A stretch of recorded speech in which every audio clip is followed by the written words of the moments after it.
Hey guys, and welcome to this Sunday's edition of You, Me, and Jesus, where it's you, it's me, and it's Jesus.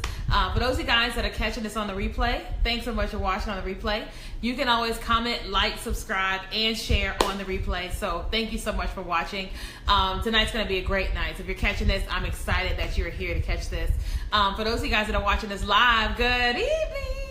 Good evening, everybody. Good evening. I'm excited to have you guys here with me tonight for this Sunday's edition of You, Me, and Jesus. I'm super excited about tonight. But before we bring on our guest, I want to have you guys do me a quick favor. If you guys wouldn't mind sharing this, I'd appreciate it so much. Tonight's going to be very powerful, and I want a lot of people to get in here early so they don't miss like the introduction and things of that nature. So I'm going to share this really quickly. So if you guys wouldn't mind sharing it, I'd appreciate it so much.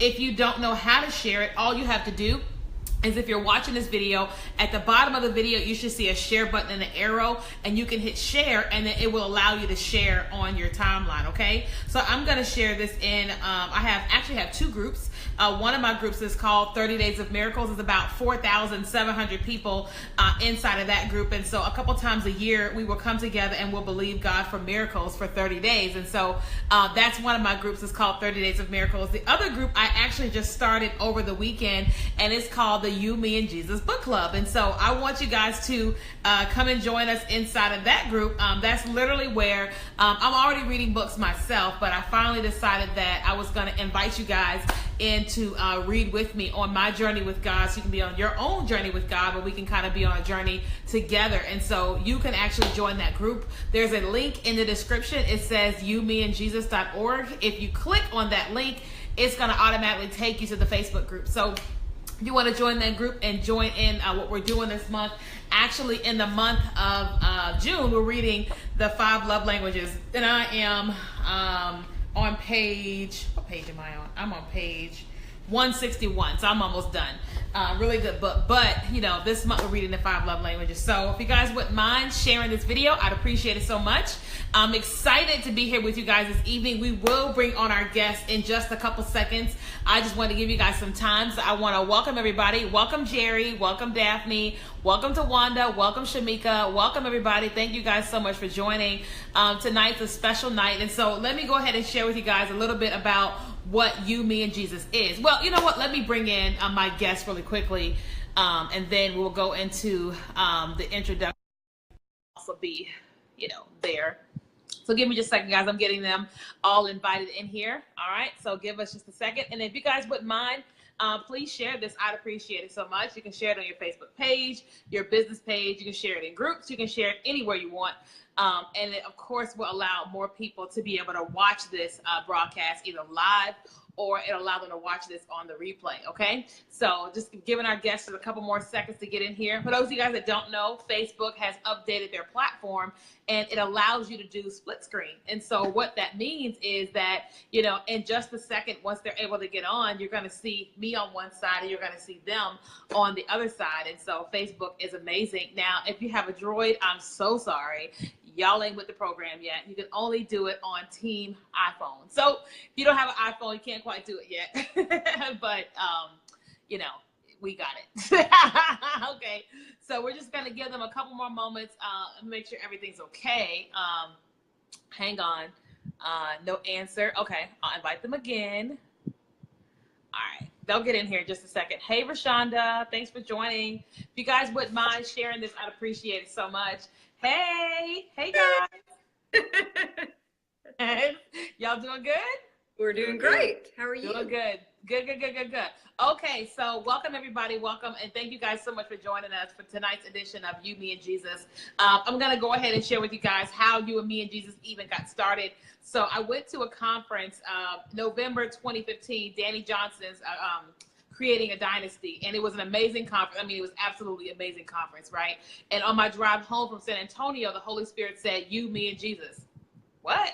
And I was like, what are you talking about, Doc, right? It's like, me and God's conversations. And he said, I want you to go live on Periscope, and I want you to talk about your relationship with me, and I want you to call it You, Me, and Jesus.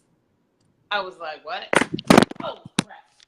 Okay. Sorry, guys. My phone fell. You know, we are experiencing some serious things tonight. I don't know what is going on. Hold on, y'all. We don't normally ever have this much stuff, but you know, huh? Hold on. Oh my God, terrible. I'm so sorry. Okay, hold on. I'm going to take this out of my case. You know, I know exactly what's going on because what's going to happen tonight on this broadcast, but I'm not going to give anybody any credit.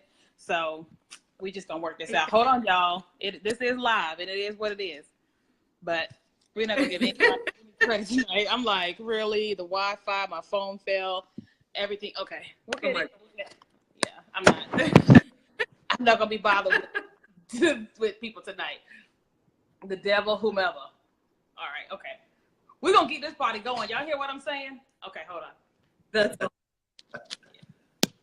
yeah, I know. I don't play that. Okay, come on. Okay, so the Lord told me he told me to come on here and do what we call You, Me, and Jesus, was basically where my job was to share my relationship with him, with people. And I was like, but I'm not a Bible scholar. Like, I just use the table of contents. Like, what are you talking about, Doc? And he said, that's exactly why I want to use you because, you know, some people may never go to a church and people just need to hear your side of the story.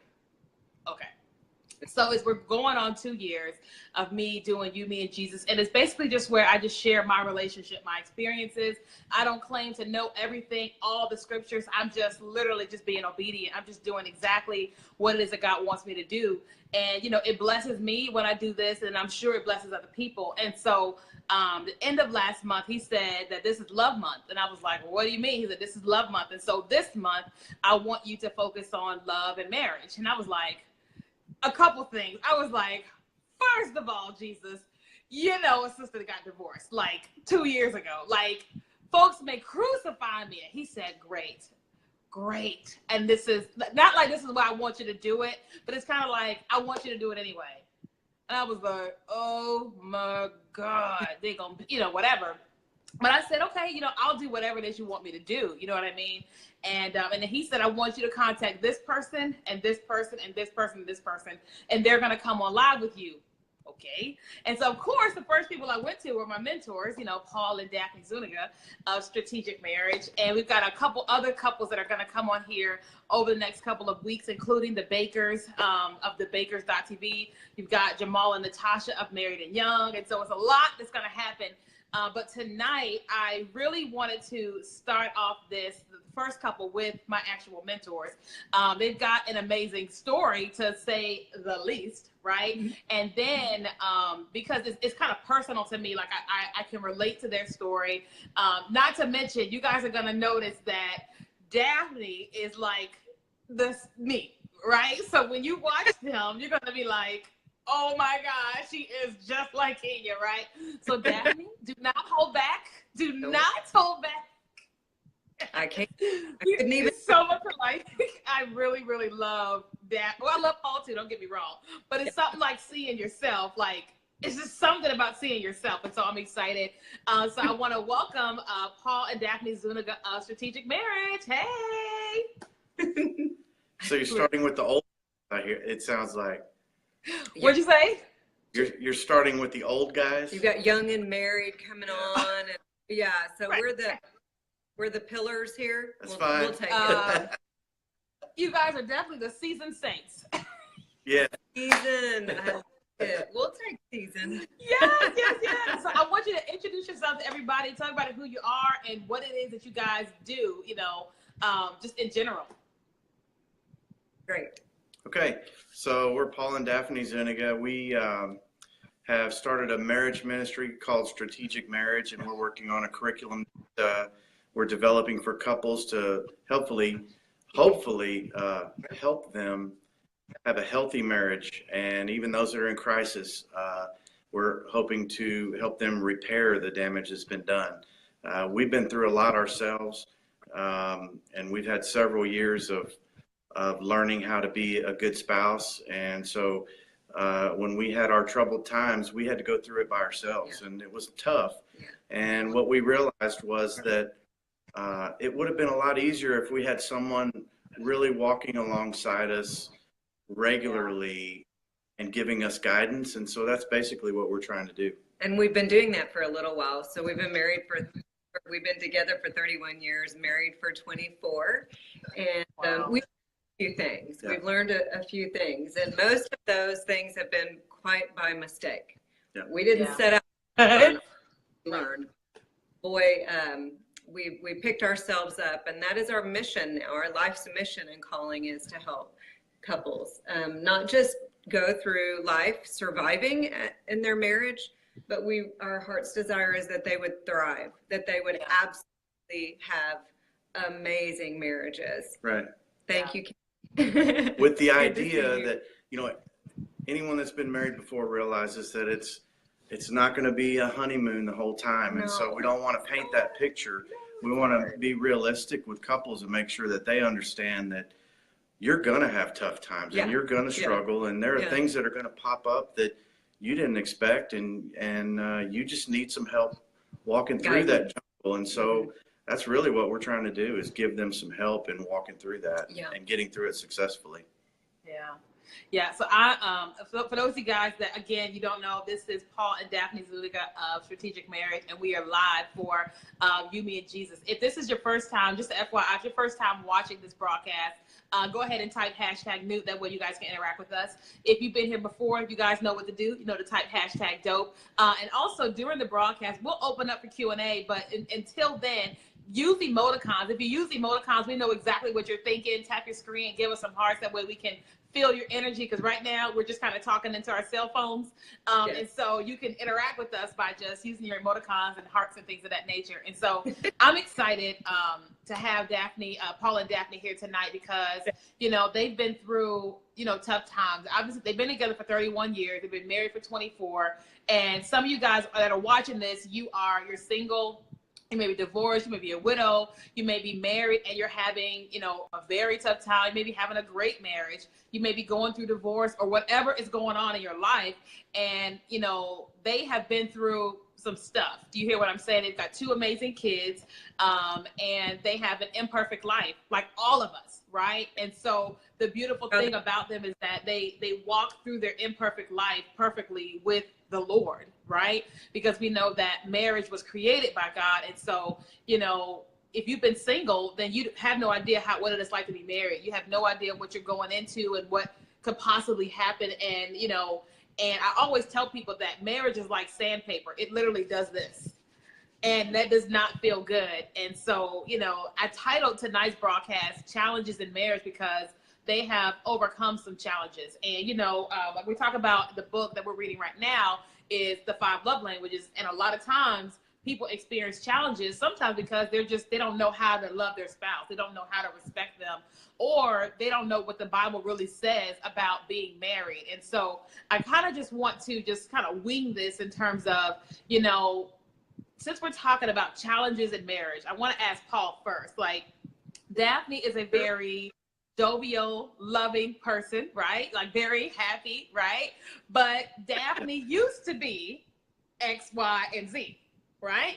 And so Daphne can speak to that. But I want, as the man, because, I want you to share with us, like, one, what made you, why did you fall in love with her? What made you marry her?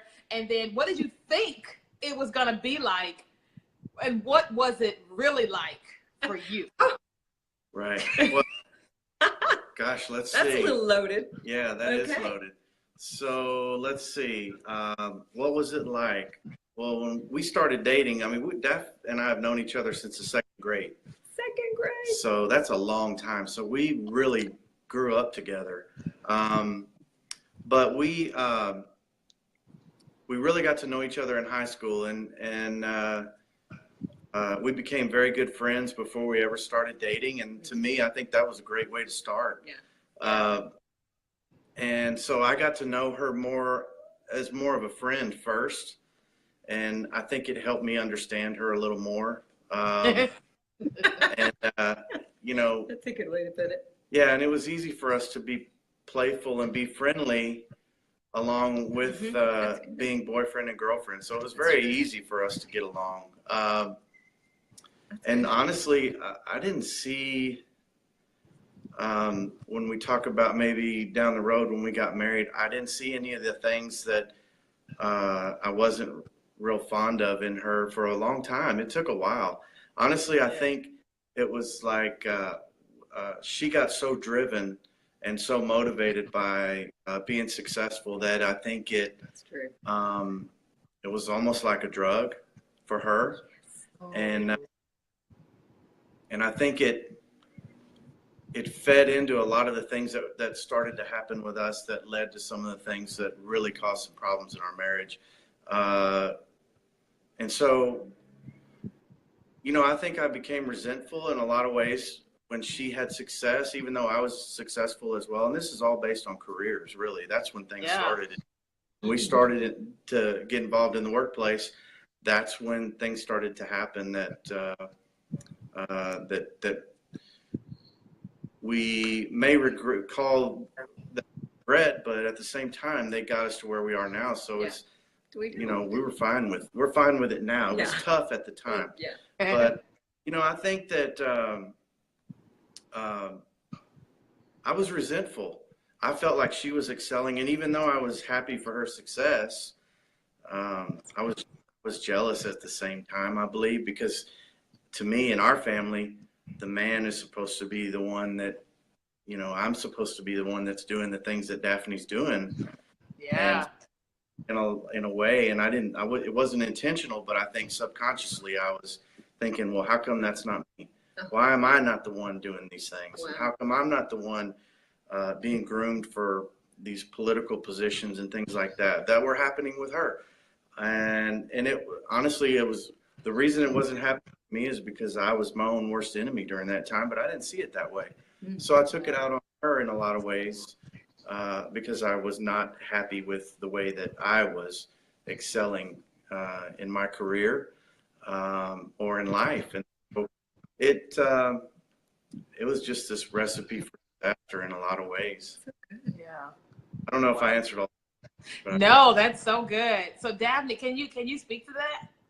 Oh my gosh. I mean, there's so much. I think that was really amazing for him to open up his heart like that. And I love the way he said in the beginning, because we were really great friends.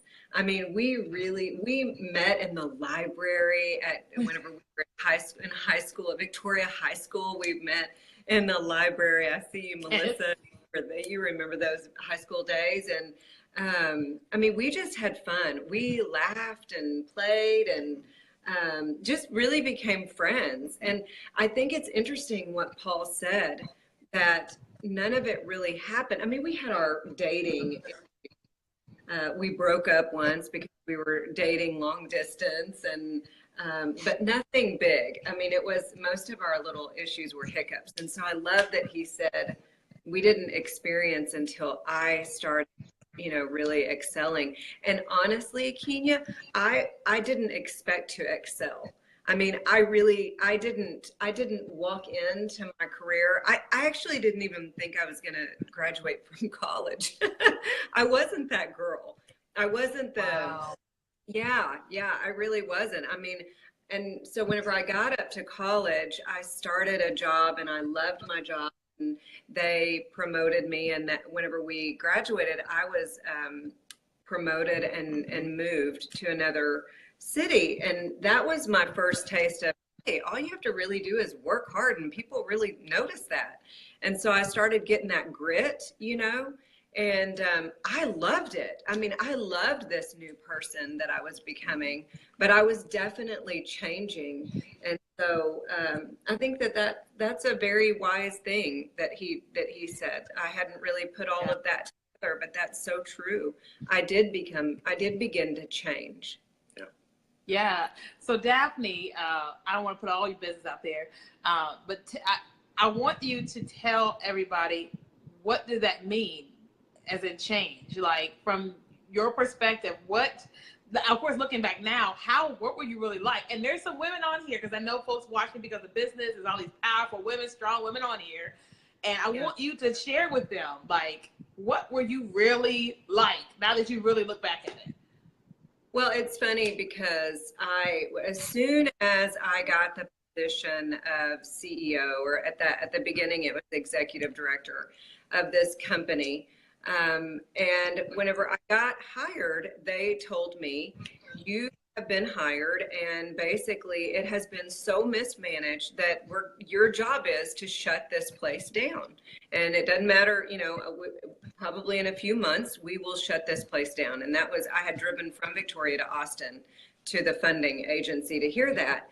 And I drove home and I thought to myself, no, I have not been hired to let this place fall. I am going to make sure that this vital business stays in Victoria, because it was helping people that had substance abuse. And I believed in the business, and I knew that while it had been terribly mismanaged, I knew that I could do it better. I didn't know. But, and then by God's grace, it was grit, right? It was grit. It was grit. Yeah. I mean, there is nothing else that you can say. I mean, I would uncover rocks and it wasn't even a rock. It was like, we owed $10,000 to the IRS. The business did, not us. Right. This nonprofit, they just hadn't paid the IRS. It was crazy. They had just, I mean, we owed God and everybody money, I said. Wow. But I fell in love with it, and I started realizing that it was something that the community definitely needed. And so it was a privilege to go to community leaders and talk to them about this business and talk to them about the process of what we could do. And then I started writing grants and getting more money, and then we hired some amazing people, really incredible. Like the staff was so stacked. I mean, it was amazing. They made me look really, really good. And it was just the beginning of something. It was the beginning for me of this amazing love affair. We went through a really tough time with the business at one point. The funding agency, we didn't do anything. Our organization didn't, but many across the state had mismanaged funds. And so they were looking at taking all of our money away. And I remember they were going to decrease us by 50%, and actually did end up decreasing us by 50%. And so I remember getting kind of excited about that. Like, I thought, oh my gosh, this is a time where we need to, as a community, rally. And I went home that night and I said, hey, Paul, we're losing 50% of our funding, and I want to decrease my salary by 50%. And I wasn't going to hear anything about, him saying no. I was just excited. And what did you say? Yeah, that sounds wonderful. No, I think, those were the beginning times when Daphne was catching the eye of other people in the community, and maybe even at the state level. Yeah. And that's when she started to feel this attraction to a lot of that. And that's when I think the change took place that you were asking about. Where she just fed off of the praise that she was getting in the community and at the state, and as a result, she started to see herself maybe elevated a little more, even in the community and at the state level, and then of course it came home as well. And so, and at the time, again, I was a little insecure with my position as far as how I was advancing compared to how Daphne was advancing, and so it was just this, it was just a recipe for disaster at home. Yeah, definitely. Yeah, he was not happy whenever I came home and said I wanted to decrease my salary. I mean, and I was like, well, I have to. I mean, I don't have any choice. And so, it was definitely, that is where the grit began. That is definitely the beginning. And I loved it. And we did come out of that really amazing. The business did. The community did rally. We did go from $120,000 to $60,000. The staff actually ended up taking a 50% reduction in their pay as well.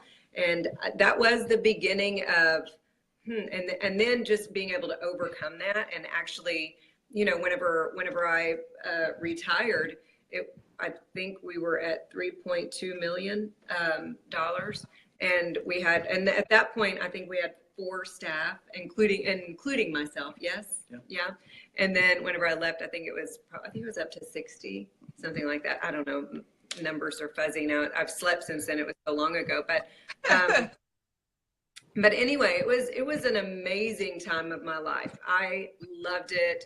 There were many times when I'd have to go to the bank and we'd have to take out a personal loan just to make payroll because the state hadn't given us our money. And I mean, and I loved every second of it. I knew that we would be paid. I knew that if there was a money issue that we could go make the money. I had no problem with that. And I loved who I was becoming. But in retrospect, you know, whenever I look back, I think I always say I was hailed at work, and I was hailed in the community, and I was just this community leader. And Paul, I wasn't hailed at home because of the way I treated him, and maybe because you were resentful, but also because I was disrespectful. Wow. So talk about the home, like the challenge at home. Talk about that, because I know there's some people here and they're looking at you guys now and they know they're like, okay, they're not perfect, but they're not going through that anymore. I want you to whatever degree you guys want to share, I want you guys to talk about that, like what was really happening, what was like, because you know people typically have this breaking. And until something breaks, nothing comes back together. And to whatever degree you guys want to, you know, I want you to share with them about that, because they hear this and they're like, oh, you look so happy, but they're like, I'm going through hell right now. What's going on? And share that, whatever y'all want to share about that. All right. So during all this time, we decided to start a family as well, and we had our first child, which created another dynamic in the home. So not only were we drifting apart as a couple, then we added this new young life into our home that was very demanding, as all of you that have kids, you understand.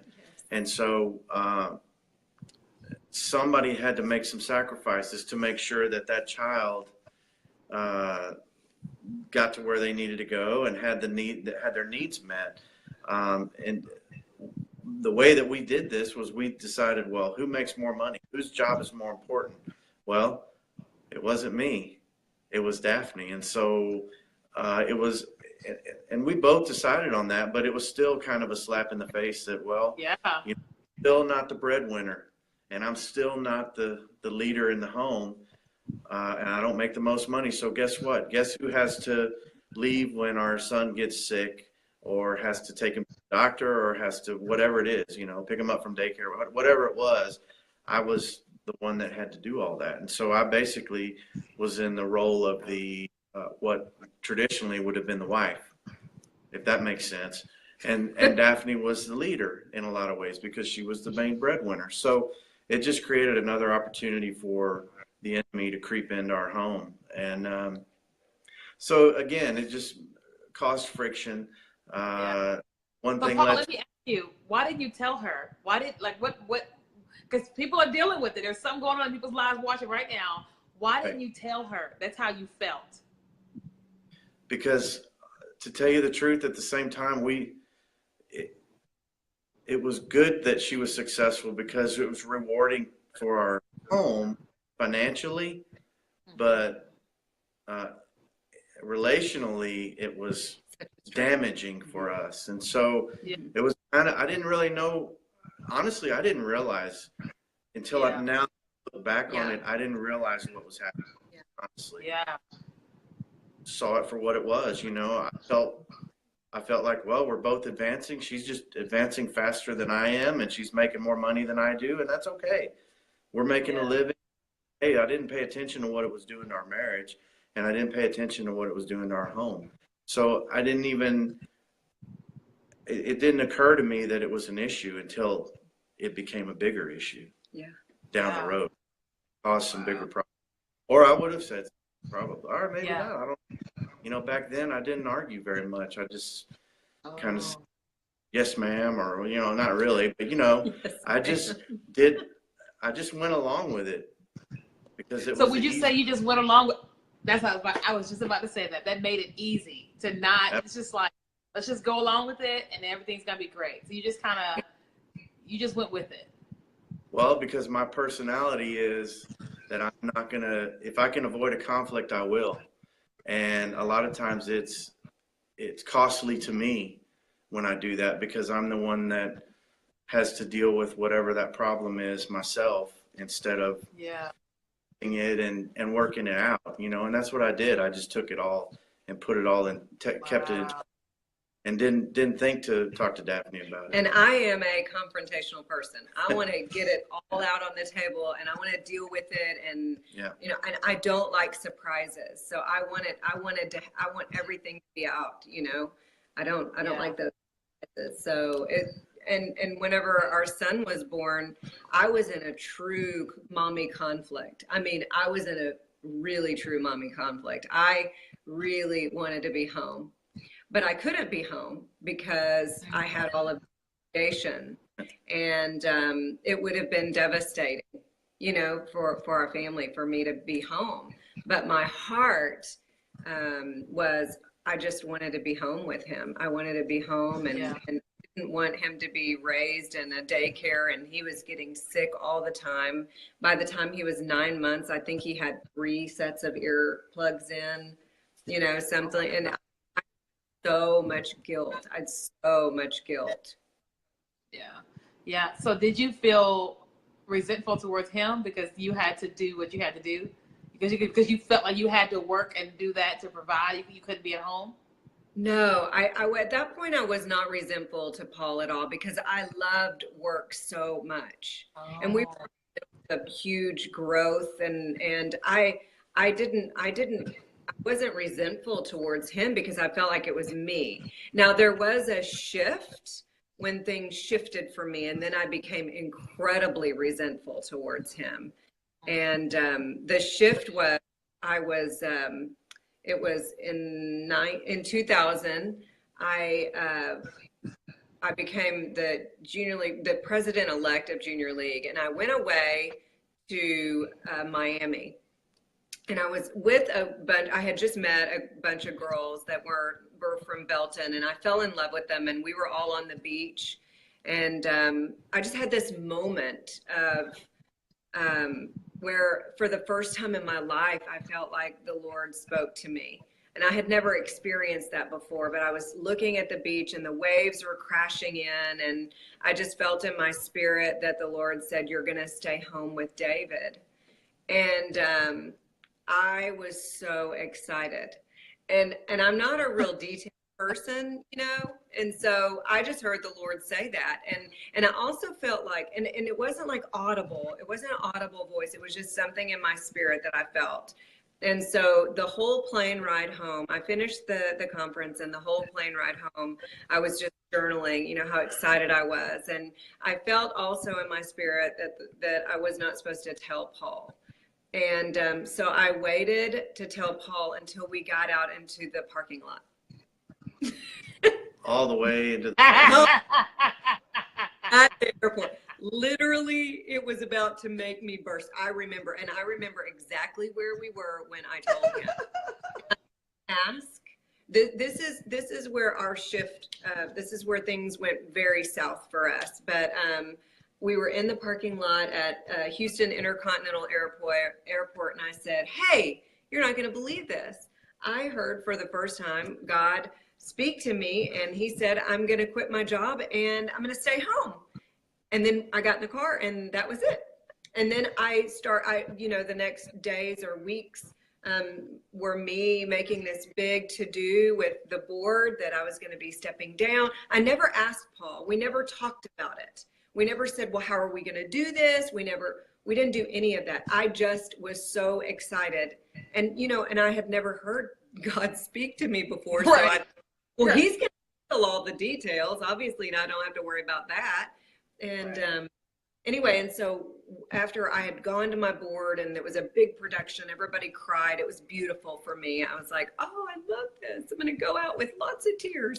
Yeah. Paul and I were at a table for lunch, and I said, "Are you so excited that I'm quitting my job? Like, this is awesome, isn't it? Can you even believe this?" And he looked at me and he said, "No, actually, I'm not. This is the first time that you've ever bothered to even ask me, Daph. You didn't even ask if I could quit, if you could quit. You just told me. How are we going to make up your money? You know, we're not even we haven't even planned for this. I don't even know where this is coming from.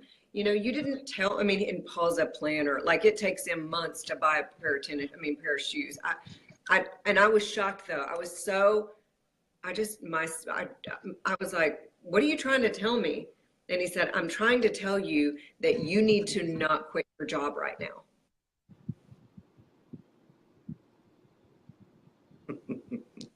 And it was, whew, I mean, I was very angry. I was very angry. So instead of allowing things to happen the way that God would want them to happen, Daphne being the dominant personality that she is, she decided to and not just let exactly. And so, yeah, that created some problems initially. Yeah. Initially, a long time. Yeah, it was very, I mean, it was ugly. And so I went back to the board and said, "Well, it's not time," and everybody rejoiced. It was beautiful. And I mean, our relationship, I don't think either one of us realized how bad it had gotten, but I don't even think we would talk to each other whenever we'd be home. We just talked to our son, you know, as we were feeding him and changing. And we were barely hanging, and we just didn't. Yeah. So the big thing for you guys, I want you guys to share to whatever degree you guys want. You guys went through a separation, right? Yeah. And in the separation, I was trying to find the book. I packed it away, but you wrote this amazing book, you know, Deeper Still book. But I want you to talk about, you don't have to give me the details or whatever, but I want you to talk about, you guys separated, right? And in the separation time, there was still conflict. There was still a marriage. There was still this marriage. And because people are going through conflicts, they may be separated right now or whatever's going on. And because we're here on You, Me, and Jesus, for those of you guys just joining, welcome. And you're having this conflict. And a lot of times the conflict that's happening in marriage is because, you know, one, God is not at the center, right? And God is the one who made it. And so in order for it to be a marriage, it has to be centered. Like, he has to be focused on marriage. On God, and it has to be this focus. And so, you know, I guess to a degree, the marriage wasn't focused on God. And then you guys had this separation period. Yeah. Talk about the separation period in terms of what you guys did, like, because obviously y'all still loved each other, but whatever. What was going through your mind, Daphne, and what were you doing during that time? And Paul, what was going through your mind in that time to where whenever y'all had a conversation to actually talk about getting back together? Because that's the hardest part. You know, I'm mad, you're mad, this is over. But it's like, it's really, something has to happen. These people have to have these moments of, so just talk about that, you know, each of you guys. So what Daphne spoke of earlier, that was kind of the beginning of the end in a lot of ways. And so a few years later in 2001, we did separate, and we separated because we just could not. I think we both had kind of had enough, and me in particular. I ended up in another relationship, actually, and that was part of the reason that we separated. And we separated for about 6 months. But I didn't know at first. I didn't know that Daphne had no idea. No. And so he came, we were having dinner, and he said, I'm moving out tonight. And I'm moving in with my sister tonight. And for me, it was, I mean, while we weren't getting along, I was still shocked. I was like, you're doing what? I mean, I was so upset, but I was not upset with Paul as much as I was upset with what it was going to look like Like Right. that was where my heart was. It was not that I was upset that I was going to miss out on my husband. It was that, oh my gosh, what is this going to look like in the community? Do you mean to tell me you're going to divorce me this year whenever I'm bigger than life? Yeah. And he's, yeah, I do mean that. So we did end up separating. And honestly, I think for me, I was trying to find an escape in a lot of ways. Yeah. Happy.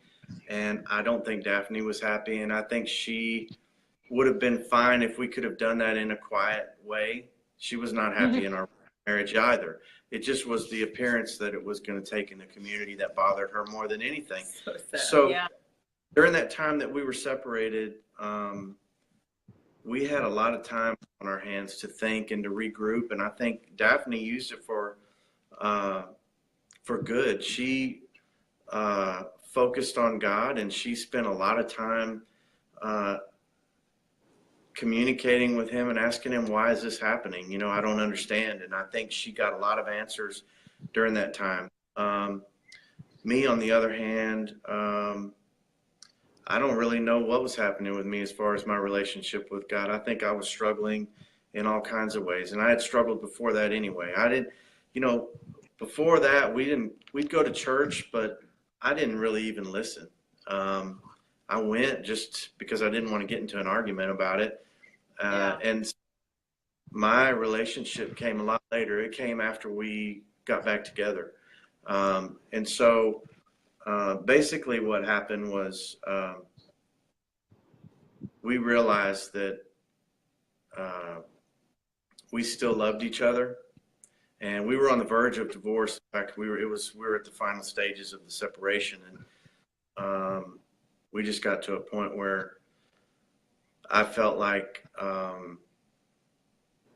it was that I needed to come back, and we needed to try and make it work. And I felt I started to see a change in Daphne, but I didn't believe it. It took a long time for me to believe it. And so there was a point there where I said, she really has changed. And so I have to try and come back and make our marriage work. And so that's what I did. And it just so happened that that was on the weekend before 9/11.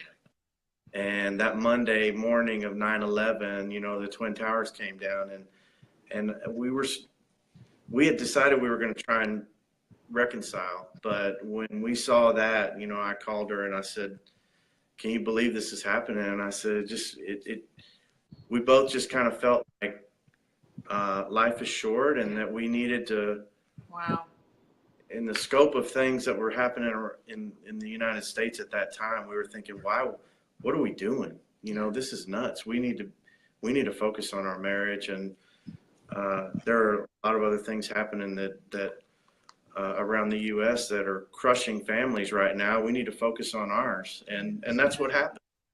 And but so much had happened in my heart during that summer. Huge life change for Daphne. I mean, God brought me to my knees, and he strategically used people in my life that I loved to breathe the truth into me and tell me that I had not been the godly wife and what a godly wife looked like. I actually got a mentor who met with me every week. Yeah. And at most days I would call because I was devastated.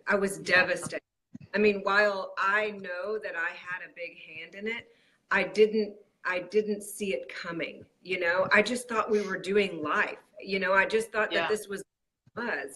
In retrospect, of course, you can look back and go, I was sick. I mean, I was so domineering, and I was so many things that I shouldn't have been. But at the same time, I was still doing what it looked like the rest of the world was doing, Yeah. I mean, Yeah.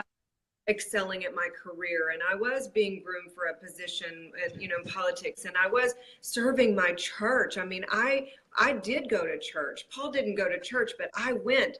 But at that point I had a religion and not a relationship. And so I was really into religion because religion made me look good.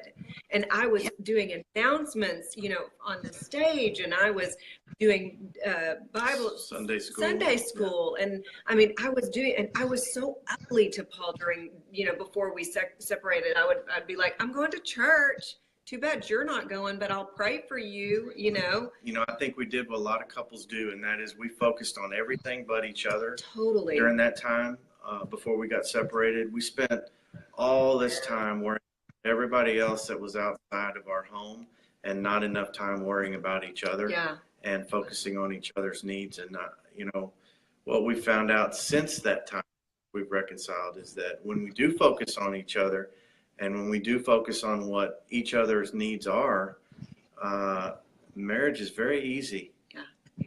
And I think it was very difficult in those years because we spent a lot of time being selfish. Very selfish. Seriously, both of us. That's really what it boiled down to, is we were selfish during those years. And I think now we're not selfish. In fact, we spend more time thinking about each other's needs than we do about our own. And to me, that's the secret. And we get upset with each other when we make the other person upset. It's like, oh my gosh, I can't believe I said that to you, or did that to you, or, whatever. But so I set out that summer to be the best godly person that I could be. And I promised the Lord, if he would give Paul back to me, if I could be trusted, that I would be a godly wife, and that no matter what he did, it was between me and the Lord, and that I was going to love God first. And that's what I learned, that I didn't have a love for the Lord. And so I had to learn how to love the Lord first with all my heart and all my soul and all my strength and all my mind, with everything. And that's what I set out to do. And then he taught me how to love Paul unconditionally and forgive. And during that time, I got to go through a very long period of time of really looking at the woman that I wasn't and that I hadn't been. The things that the Lord wanted me to be that I wasn't, and how disrespectful I was. And so it was it was awesome. Oh, it was it's so like, ouch, like when you think about it. So listen, for those of you guys that are watching, I know Shalonda was like, wow, you guys are watching this, and I know you guys are like, oh my God. So listen, we're going to take some questions, so I'm going to ask them a couple questions before we do that. But if you'll go ahead and just post any questions that you guys have, you don't have to out your business to us. You don't have to do that. But if you have any questions, go ahead and post them here. And then when I finish my questions with them, then we'll take a couple questions before we let them go. But Daphne, I want you to share with everybody about two things. One, the book, how it came about, and then how they can get it. Now, you guys, she has this amazing book, and I've been under their mentorship for the last couple of months, and I started reading the book, and it's changed my prayer life. It's changed my time with God. It's like, it's hard to explain without me outing I don't want to tell y'all all my business. You hear what I'm saying? And so, but it's like, it's just changed my prayer life. It's changed my quiet time. I'm so consistent with my quiet time because of the book. And the book for me, I tell her all the time, the Bible can be intimidating. Let's just keep it all the way real. You're like, thus thou and such begot such and such. And you're like, all these books, you're like, dude, it's like Genesis, Revelations, everything in the middle is like, I don't know what those books are. You know what I mean? And you're like, David and Noah, you're like, who are these people, right? Because it can be intimidating. But the book she wrote made the Bible so simple. Like, the way that she talks here is how she talked in the book. And for me, it was so freeing to just read it and read the Bible from my eyes, like the way that I read, the way I think, and not how pastor teaches. And so, Daphne, share with everybody how the book came about, and then about the book. So just real quickly, the book came several years after Paul and I got back together. And I just felt like I didn't want to be this fakey Christian anymore. I wanted to make sure that I knew the word. I knew some of the things, but I didn't know it. And so I just went on this 40-day journey with the Lord, and really, literally every day I woke up, and it does go from Genesis to Revelation, and it's just a wonderful. It's a simple book because I'm a pretty simple person, Yes. but it really it strengthened my relationship with the Lord, and that's really what I know I was supposed to do at that time. That was in 2007, and so I wrote this study, and we uncovered it last summer. And Paul read it. I said, would you mind looking at it and see what you think? And then he looked at it. He said, Daph, this is really, really good, and I really think that it needs to be out there. So we decided to publish it in January, and it's called Take Me Deeper Still. Yeah. I'm posting the link. Yeah, oh, great. And we've been really humbled. I've been incredibly humbled by the results. And the main thing that it's doing that I wanted it to do for people is to get people back into the Word of God, to really go through and learn the Word, really learn the Word. And that was my heart's desire. That's what it did for me. And so to here we are several months out of it, and to hear that that's what people are doing. And not only that it's getting them into the Word, but it's making them hungry for more. So it really literally is taking people deeper still, which is my heart's desire. And it's written, the book is written, it's such an easy thing to read. It's written on a level where anybody can understand it. And to me, that's important. I'm not a thee and thou kind of person. It's hard for me to read those words. So there are no these and thous in the book that I can recall. I think it's a very easy, and it's available on Amazon as you posted. It's available Thank you for doing that. From Worldwide Publishing, Barnes and Noble, and I think any bookstore can order it for you. On our website too. And on our website, there are links as well. So it's a great book. Thank you. Yeah, absolutely. So I want you guys to, because there's people watching, and they are like, okay, this is the fast version of the last 31 years for you guys. But I want you guys to talk to the singles / engaged / married people that may be on the verge of divorce or whatever. I want you to, and I know it's hard because there's a lot of different people, but share with them, like, just give them some advice, like, especially from like a man's perspective. You're like, you're of understanding marriage, of understanding roles, of understanding the real purpose behind it, that it's not just, oh, you get this friend in the bed all the time, or you get to have a baby, or it's bigger than that. And so I want you guys to just both share, like, from your perspective, Paul, and then from your perspective, Daphne, of what is really supposed to be like, and then just how to deal with the sandpaper of marriage, the perfecting of one another. I think what you brought up in the beginning, which is the 5 love languages, that's a great place to start. I think the sooner you can get to know what your partner or spouse's love language, future spouse as well, what their love language is, that's the key to success in a lot of ways. And I think you have to have an open line of communication. And coming from me, that's not easy because I'm not that kind of person. Typically somebody that doesn't want to talk about those tough subjects, but the reality is you have to. And it's better to get those things worked out. If you're engaged or dating, if you can get those things worked out before you ever get married, then I think you're leaps and bounds ahead of other couples, because I feel like such an important component in a successful relationship is to be able to communicate with each other. And once you start a family, the whole dynamic of the home changes. So if you wait until then to start working on your marriage, it's too late. It's almost too late. You have so much ground to make up. So I would recommend to anybody that's engaged or considering getting married to start working on those areas as soon as possible. And the 5 love languages is a great place to start. Of course, our curriculum, we feel, is a great addition to that. And so we would encourage anybody to look into that as well. But I think very important. Communication. And Paul, what would you say to a couple that's already married and they're in conflict right now? They're in conflict right now. If they're not in church, I would start going to church. If they're not in God's word, I would get into the word. The other thing I would do is I would seek somebody that has been where you are and use them to help you get through where you are in your marriage, because they're out there. They're everywhere. Yeah. And we didn't know, honestly, we didn't know that. We knew there were other couples that went through what we went through, but we didn't think they'd be willing to help us through it. We just didn't consider, and so to me, if you're a couple in crisis, there's somebody right there. There's somebody available to you. You just have to go to the church and find them. There are places to find them, and they'd love to help. Yeah. It's hard. It's like navigating in the dark when you don't have somebody walking alongside you. So to have that person helping you understand what's happening in your own marriage because they've already been through it, it's like having a teacher.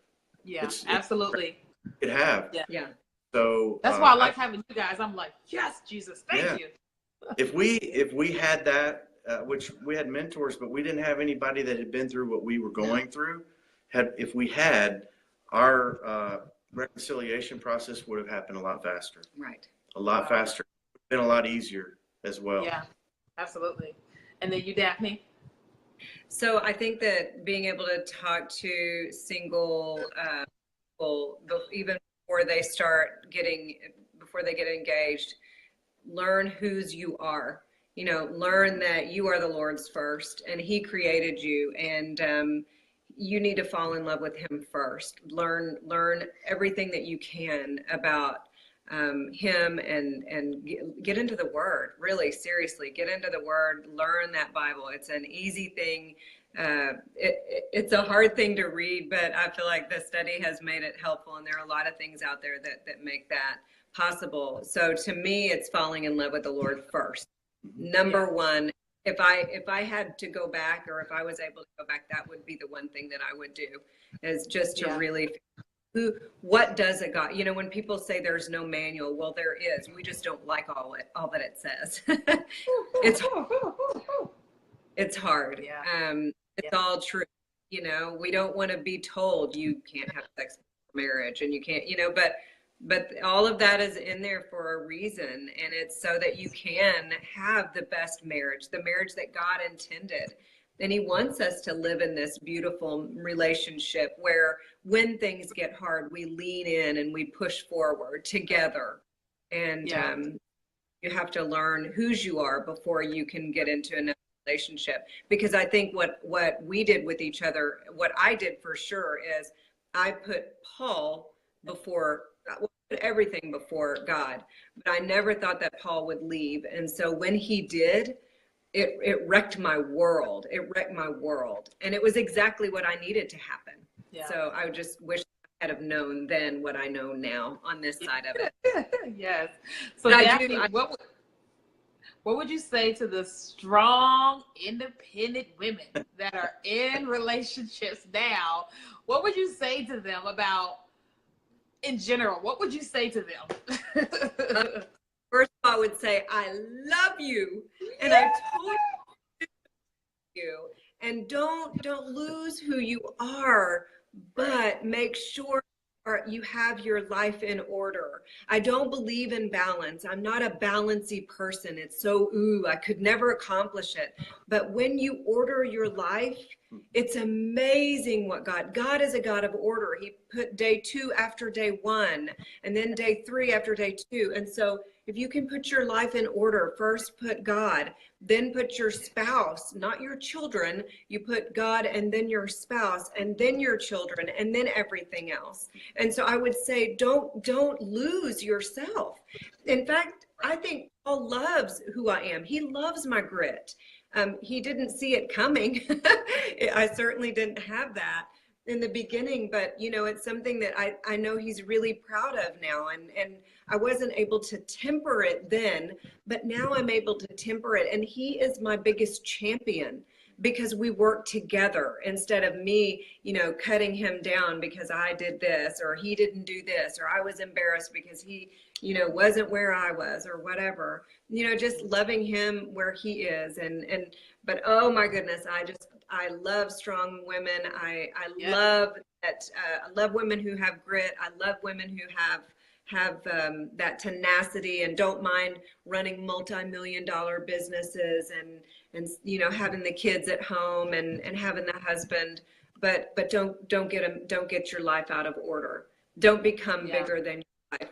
Don't let your calling or your desire to achieve be bigger than your love for the Lord or your husband. Yes, that's absolutely. Yep. And so we have a question here, but if you guys have any questions, you guys are watching, go ahead and post your questions really quickly. We're going to take a couple. But Daphne and Paul and Daphne, I want you guys to share with everybody how they can actually work with you guys. I know you guys are actually doing mentoring now. Now, granted, strategic marriage has a lot of great things going to be happening, but you guys are already mentoring couples. And so I know there's people that are watching. And listen, guys, let me tell you, they're not going to tell me that you messaged them. They're not. I promise you that. So if you are worried about me knowing, they're not going to do that. One, I don't want to know. And number two, their loyalty is to the Lord. It's not to me. And so I don't want you to feel fear that, oh my God, people are going to find out. Nobody's going to find out. Okay. Me and Daphne have some of the most intimate conversations, things that I don't tell nobody. And I haven't seen them on social media. I haven't seen her do passive aggressive posts about my situation. And I'm like, she hasn't done any of that type of stuff. I can literally go to her and say, hey, this is what I'm thinking, what I'm feeling, and I feel safe. And so listen, when this is over with, you guys can go directly to daphnez.com, daphnez.com, and you can message her. She's going to talk to you about her program, or her name is hyperlinked here. You can click her name and you can go send her an inbox message. You don't have to tell me anything. I don't want to know anything, but I want you to know that they're going to share with you what they're doing, and if you need help, they can give it to you. All right? Honored. Absolutely. So just the cliff notes of that, we've been working with couples for almost 15 years, and it was completely on accident. We didn't realize it, but our church started sending us couples that were struggling and going through the same situation they'd been through. And so this started almost 15 years ago, and it's been happening ever since. And so we just decided that this is what God wanted us to do, and so here we are.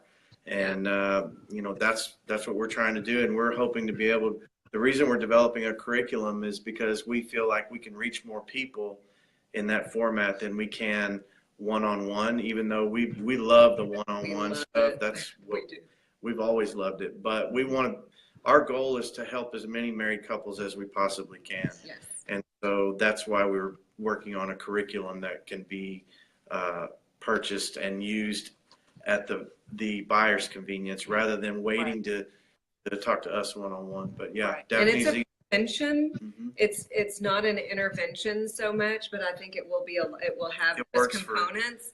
But we really want the marriages to get in and to start communicating. You're going to be able to work through a lot. It probably is a little intervention as well. Yeah, it'll work for dating couples. Yes. It'll work for engaged couples. Yes. It'll work for healthy marriages. It'll work for struggling marriages, and it'll work for any age group. So these are ideas and tactics that will help you have a healthy marriage at whatever level you're in at the time. Yeah. Absolutely. I can speak to myself, and I've been working with them on like the branding for strategic marriage and just seeing the curriculum, and I'm like, I cannot wait until it's my time. I can wait till marriage, but I'm looking forward to like the webinars. I'm looking forward to the system, just all of it, because they, it's like you can help people through something, and you can help people through stuff if you haven't been through it, but you really can help them even more effectively when you've been through. You're like, honey, I know exactly where this is going, or whatever, and you're able to help people from running into brick walls even before they're even in the car. You can say, well, listen, if you think marriage is like this is where it's going to end up. Let me help you. And so if you need help, if you are, whatever stage you're in and you want mentoring, they have a business. And so you guys can actually visit them at daphnez.com, or you can send her a quick inbox message here on Facebook, and I'm sure they'll get back to you during business hours. Okay. But we did have a question. I'm sorry, go ahead.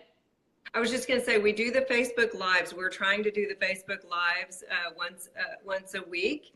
And so I think this week's topic is actually on dating. It's on dating. And we're trying to angled for both married and single people. So it's important both ways. So anyway, this week, around Thursdays, we're trying to keep it at that. But I think we might have to do it on Friday this week. So. Yeah. So on her personal page, Daphne Zuniga, she does live streams with her and Paul, and they're really, really, really good. They get lots and lots and lots of traction, and they hit on very hot topics. So if you really want to get some insight from them, definitely watch them on live stream. Rachel said, "I'm single and never married. What can I do now to get ready for my role as a future wife?" Oh, that's good. That's good. Thank you for that question. We're excited. I want you to become the most amazing godly wife.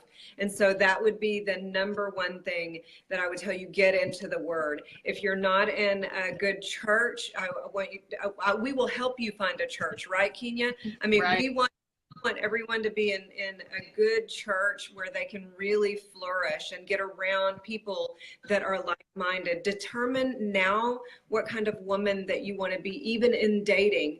Determine that now. Purpose your heart now. And really, our Bible study, again, like Kenya said, getting into the word, because that's where you're going to really get to know who the Lord is and whose you are. You are such a precious, precious child of God. He loves you so much, and he is going to do extraordinary things in and through you. And he is preparing a mate even now for you. Yeah. So draw near to him and he will draw near to you. That is the number one thing that we can tell you. Absolutely. And guys, for those of you guys that are watching, you guys know I've been talking about this new You, Me, and Jesus book club. And so this month we're reading the 5 love languages. But in the month of July, we're actually going to be reading the book Kingdom Woman by Tony Evans. Yeah. So I went to the bookstore the other day because I'm almost done with this book. And I was like, I need some books on A, B, C, D, E, and G.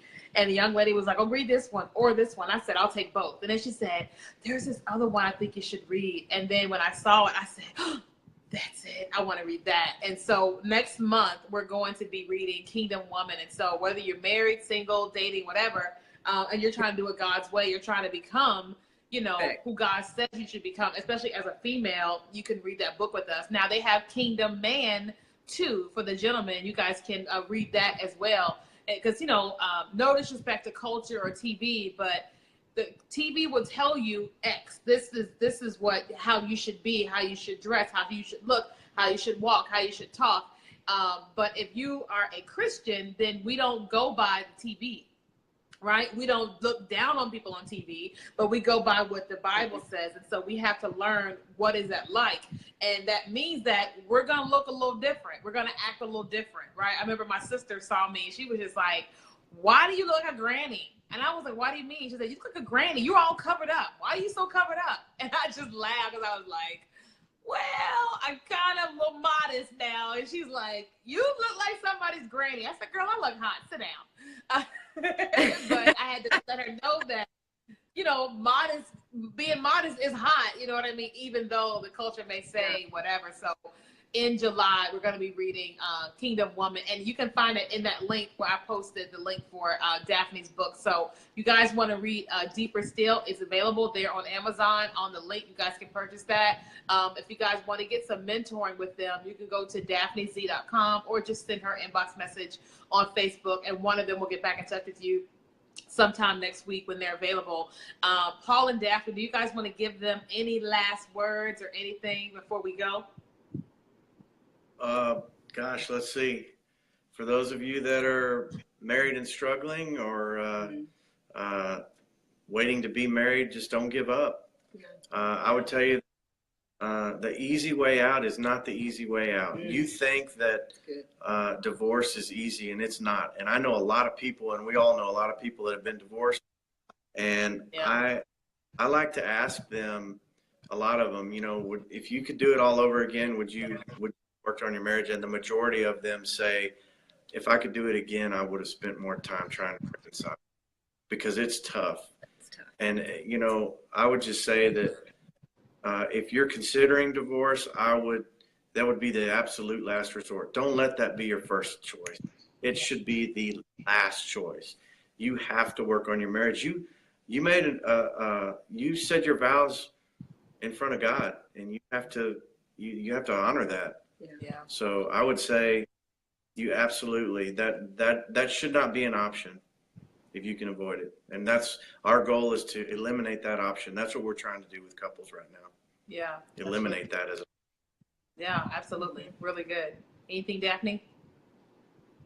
You know, I would just say for the women, the thing that changed my life was surrounding myself with other believers, with other believing women that were older and that had a very strong walk, and that didn't mind coming alongside me and telling me the truth. I needed the truth. And I had a lot of women that were eager to tell me the truth. And I am so grateful. I'm so I wouldn't be the woman I am today if they hadn't been bold enough to do that. And I feel like that's what Paul and I, and we're just excited. We're excited about what is to come. One of my taglines, or the thing that I write in books all the time, is the best is yet to come. And we believe that with all our hearts, not only on this earth, but in heaven. The best is truly yet to come. Yeah, absolutely. So yeah, guys, make sure that you guys go and click that link and get her book, their book, Take Me Deeper Still. And if you guys want any kind of mentoring and counseling through their company, you guys can message them at daphnez.com or on her Facebook inbox. And so again, for those of you guys that are watching this, this is Love Month here at You, Me, and Jesus. And so we're going to have another couple next week. We're going to have Brian and Erica Baker of the Bakers. They are going to talk about some conflicts in their relationship. They've had lots of different conflicts. They've got very little kids, and they're a young couple. And so you guys are going to get to hear from them on next week. And so if you guys have not, make sure you guys join the book club. That way you can be a part of us. You can read 5 Love Languages we're reading this month. And then next month we're going to be reading Kingdom Woman. You could just go to youmeandjesus.org to join that. And so that's it for tonight, you guys. Thank you guys so much for being here. Thank you, Paul and Daphne, for being here. And that's it. Oh, before we go, I'm so sorry. I normally pray in the beginning and pray at the end, and so I didn't pray. I'm so sorry. But do you guys want to pray? You want me to pray? Either way. I'll do it. All right. Lord God, thank you so much for this time that we've had with Kenya and her fan club and everyone that's on right now. Lord, we just thank you for marriage. We thank you for the unity that you have created. We love marriage, and we are so honored to be able to be ambassadors on behalf of your kingdom for marriage. Lord, thank you for everyone that is tuning in. And I just pray a special prayer for anyone that is struggling in their marriage, or anyone that is struggling even being single. Lord, I just pray that you would reach down, grab them, and draw them to you, and let them know that you are their God and that you are in control of everything. Lord, I just pray that you would be with Kenya and everything that she has going on. What an amazing, amazing woman she is. And I'm just so grateful for everything that you're doing through her in the kingdom. Thank you for this time that we've had, and just bless and encourage every single person that's on. In Jesus' name we pray. Amen. Amen. Amen. Yay! So thank you guys so much. We'll be back next Sunday for You, Me, and Jesus, because it's you, it's me, and it's Jesus. So bye, guys. Bye. Thank you. Thank you.